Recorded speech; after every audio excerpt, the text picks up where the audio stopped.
यह आवाज कब सुनाई दी? इस तुरही के फूंके जाते क्या हो? यह तुरही क्यों और कब फूंकी जाए? Subscribe now and press the bell icon. Never miss an update. यह कोई प्रमाण नहीं, सिर्फ और सिर्फ बाइबल की भविष्यवाणियों की गणनाओं पर आधारित अध्ययन है। दोस्तों, आज की वीडियो में पवित्र आत्मा तुरही की छठवीं आवाज से चेतावनी देने वाला है। छठवीं तुरही की हाहाकार भरी आवाज भयंकर कोहराम मचाएगी। वे दिन अत्यंत दर्द भरे होंगे। यह तुरही कब और कैसे फूंकी जाएगी? इस तुरही के फूंके जाते ही क्या क्या होगा? इस तुरही की आवाज के पीछे छिपे हाहाकारी समय को हम आज जानने वाले हैं। चैनल सब्सक्राइब करके हमारे साथ अवश्य जुड़ें, घंटी जरूर दबाएं ताकि आने वाले प्रत्येक वीडियो का नोटिफिकेशन आप सबको मिलता रहे। प्रभु यीशु मसीह के नाम में आप सबों को जय मसीह। नए वर्ष के आरंभिक दिन परंपरा निभाने वाले दिन बन गए हैं।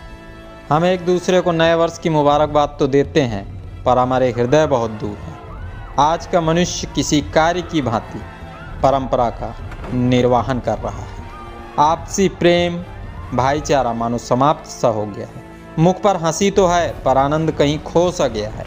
सही मायनों में ये दिन धन्यवाद भरे दिन होना चाहिए। आपको याद होगा, राजा दाऊद जब परमेश्वर के संदूक को यरूशलेम ले जाया जा रहा था, राजा दाऊद खुशी से भरकर प्रभु के सामने पागलों के समान नाच रहा था। आप सामुएल की दूसरी पुस्तक उसके 6 अध्याय के 16 पद में पढ़ सकते हैं। उसकी पत्नी ने उसे चिढ़ाया, पर उसने वो गवाही दी जो गवाही उसे परमेश्वर का परम भक्त बना दी। क्रिसमस वाले दिन बैतलहम देश की गौशाले की एक चरनी में वह बालक जन्मा जिसे स्वर्गदूतों द्वारा जगत का उद्धारकर्ता कहा गया। उस उद्धारकर्ता को हम यीशु मसीह कहते हैं। दोस्तों, जब प्रभु यीशु मसीह का जन्म हुआ तब गडरिये आए, सुसमाचार सुनाए, ज्योतिष आए, भेंट चढ़ाए।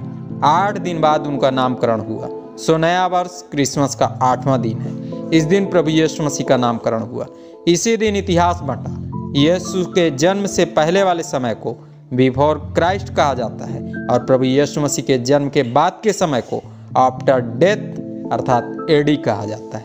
आप विचार करें, नए वर्ष के आरंभिक दिन हम विश्वासियों के जीवन में क्या महत्व रखते हैं? इस वीडियो से जुड़ी अपनी राय कमेंट बॉक्स में अवश्य लिखें। और हाँ दोस्तों, जय मसीह लिखना ना भूलें। राजाओं का राजा, प्रभुओं का प्रभु स्वर्ग से धरा पर इसलिए आया ताकि हम मनुष्य जीवन पाएं और बहुतायत भरा जीवन पाएं। शिमोन और हनन्याह नाम के दर्शियों ने प्रभु के उद्धार को देखा तो उद्धारकर्ता की गवाही भी दी। हमारे जीवन कोरोना की हाहाकार सुनकर रुक से गए हैं। आ रही पीड़ाओं में हम भी गडरियों और ज्योतिषियों के समान प्रभु की सामर्थ को भूलते जा रहे हैं। वो जगत को उद्धार देने आया है, हमें हृदय से उसका धन्यवाद करना है। ठंडे पड़ चुके प्रेम और भाईचारे को पुनः जगाना है। नए वर्ष के आरंभिक दिन अवसर दे रहे हैं। हम भी राजा दाऊद के समान प्रभु की महिमा करें, पर मर्यादा के साथ मिलने वाली शांति और उद्धारकर्ता की गवाही दें। तभी प्रभु की सामर्थ महसूस होगी, पीड़ाओं में राहत मिलेगी। जिन दिनों पृथ्वी पर रोमी साम्राज्य था, पृथ्वी अंधकारमय हो गई थी। आम प्रजा हताश थी, स्वयं पर हो रहे अन्यायों से थक चुकी थी। तब कुछ लोग स्वर्गदूत की आवाज सुने, सपनों में दर्शन पाए, आशा भरी किरण नजर आने लगी। लोगों का हृदय खुशी से भर गया। पर जैसे ही रामा की करुणनाद सुनाई दी, लोग उद्धार देने वाले प्रभु को भूल गए। ना ही गडरियों ने उसे ढूंढा और ना ही ज्योतिषियों की चर्चा सुनाई दी। निरंतर आ रही पीड़ाओं में मनुष्य उद्धारकर्ता को भूलता जा रहा है। बढ़ते हुए अंधकार से हमारे हृदय व्यथित होते जा रहे हैं। तुरही की 5वीं आवाज असहनीय पीड़ा लाएगी। लोगों के मनों से जीवन की आशा मिट जाएगी। लोग कराह रहे होंगे, रो रहे होंगे। तब तुरही की 6वीं आवाज सुनाई देगी। यह आवाज क्या सिखाने वाली है? आगे क्या होने वाला है? आइए जानिए। प्रकाशित वाक्य की पुस्तक 9 अध्याय 13 पद। जब 6वें स्वर्गदूत ने तुरही फूंकी तो सोने की वेदी जो परमेश्वर के सामने है, उसके सींगों में से मैंने ऐसा शब्द सुना। आने वाली और 2 विपत्तियों की चेतावनी दी गई। फिर छठवीं तुरही फूंक दी गई। तुरही की यह आवाज उन दिनों में मचने वाले हाहाकार का संकेत है। यूहन्ना जी द्वारा देखे जा रहे इस दर्शन के अनुसार जैसे ही परमेश्वर के समक्ष उपस्थित रहने वाले छठवें स्वर्गदूत ने तुरही फूंकी, एक दृश्य नजर आया। उस दृश्य को समझना प्रत्येक मनुष्य के लिए आवश्यक है। यह दर्शन उस वेदी का है जो परमेश्वर के सामने है। यह वेदी शुद्ध, पवित्र और चमकदार है। उस वेदी के महत्व को प्रकट करने के लिए यूहन्ना जी ने वचन में सोने की उपमा दी है, ताकि कलीसियाएं वेदी की बहुमूल्यता को समझ सकें। दोस्तों, जिस स्थान में वेदी पाई जाती है उसी स्थान में परमेश्वर मार्ग प्रशस्त करता है। आदि में मनुष्य जिस स्थान में परमेश्वर की आवाज़ सुनता था उसी स्थान पर वेदी बना देता था। समय बदला, परमेश्वर से मिलने वाला स्थान तंबू बन गया, पर उस स्थान में भी प्रभु वेदी में ही मार्गदर्शन देता था।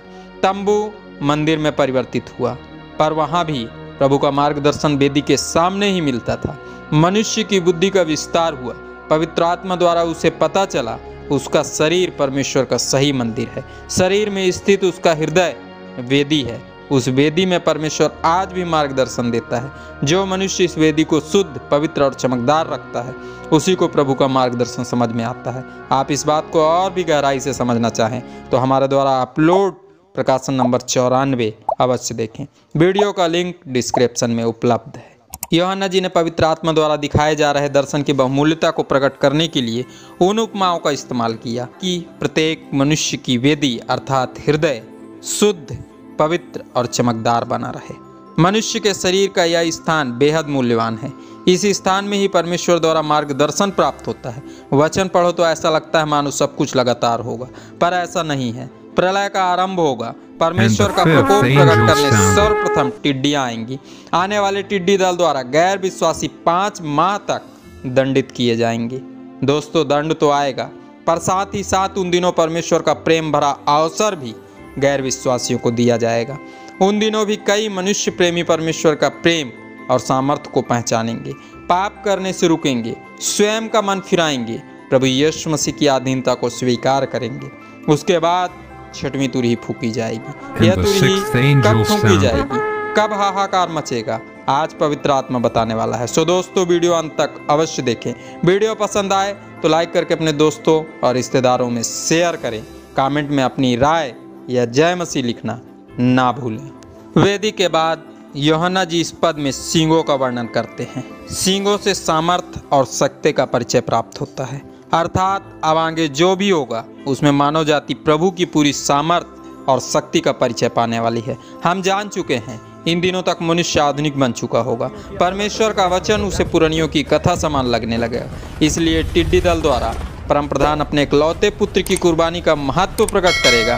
आने वाली दूसरी विपत्ति में परम प्रधान अपने सामर्थ्य और शक्ति का परिचय देने वाला है, ताकि इन दिनों में मनुष्य समझ सके सृष्टि संचालित किसी उपकरण द्वारा नहीं, पर उसका संचालन एक अदृश्य शक्ति द्वारा होता है। उस अदृश्य शक्ति का नाम परमेश्वर है। प्रकाशित वाक्य की पुस्तक की इस प्रकाशन में पवित्र आत्मा नए वर्ष का नया संदेश दे रहा है। तुरही की छठवीं आवाज नई राह दिखला रही है।